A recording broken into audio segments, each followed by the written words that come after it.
வங்கக்கடல் காற்றழுத்த தாழ்வு பகுதி காரணமாக சென்னையில் நேற்று காலை முதலே விட்டுவிட்டு மழை பெய்தது. இதேபோல தமிழ்நாட்டின் பல்வேறு பகுதிகளிலும் மழை பெய்த நிலையில் மயிலாடுதுறை, கடலூர் மாவட்டங்களில் இன்றும் நாளையும் கனமழை பெய்யும் என்று வானிலை ஆய்வு மையம் கணித்துள்ளது. வங்கக்கடலில் குமரிக்கடல் மற்றும் அதனை ஒட்டிய பகுதிகளில் காற்றழுத்த தாழ்வு பகுதி நிலவி வருகிறது. இது மேற்கு வடமேற்கு திசையில் நகரக்கூடும் என்று வானிலை ஆய்வு மையம் கணித்துள்ளது. இதன் காரணமாக சென்னையில் நேற்று காலை முதலே விட்டுவிட்டு கனமழை பெய்தது. திருவான்மையூர், மயிலாப்பூர், அடையாறு, பட்டினப்பாக்கம், மெரினா கடற்கரை உள்ளிட்ட இடங்களில் மிதமான மழை பெய்தது. நுங்கம்பாக்கம், வடபழனி, தியாகராய நகர், கிண்டி, அண்ணா நகர், கோயம்பேடு உள்ளிட்ட சென்னை வானகர் முழுவதும் பரவலாக மழை பெய்தது. இதேபோல வடசரவாக்கம், மதுரவாயல், வானகரம் சுற்றுவட்டார பகுதிகளிலும் மிதமான மழை பொழிந்தது. ஆலந்தூர், விமான நிலையம், பல்லாவரம், குரோம்பேட்டை, வண்டலூர் உள்ளிட்ட பகுதிகளிலும் மிதமான மழை பெய்தது. OMR சாலையில் சோழிங்கநல்லூர், செம்மஞ்சேரி சுற்றுவட்டார பகுதிகளில் கனமழை பெய்தது. ஒட்டியம்பாக்கம், சித்தாலப்பாக்கம் பகுதிகளிலும் பெய்த மழையால் இருசக்கர வாகன ஓட்டிகள் மழையில் நனைந்தபடியே சென்றனர். வடசென்னையில் ராயபுரம், காசிமேடு, பழைய வண்ணாரப்பேட்டை பகுதிகளில் மழை பெய்தது. புறநகர் பகுதிகளான செம்பரம்பாக்கம், திருமழிசை, மாங்காடு, குன்றத்தூர் பகுதிகளில் மழை பெய்ததால் மாணவ மாணவிகள் மழையில் நனைந்தபடி வீடுகளுக்கு சென்றனர். அம்பத்தூர் சுற்றுவட்டாரத்திலும் கனமழை பெய்தது.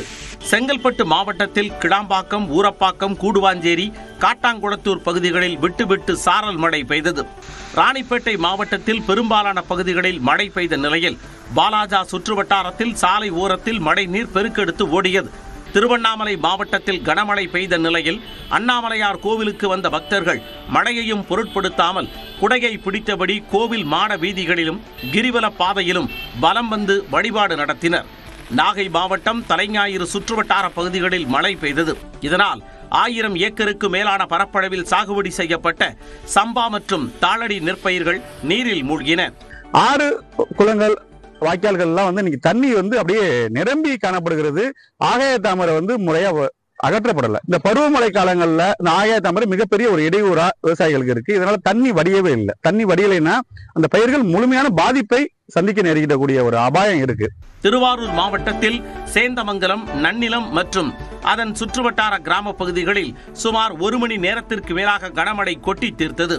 பெரம்பலூர் மாவட்டத்தில் பெரம்பலூர், வேப்பந்தட்டை, குன்னம், பாடாலூர் உள்ளிட்ட பெரும்பாலான பகுதிகளில் லேசான மழை பெய்தது.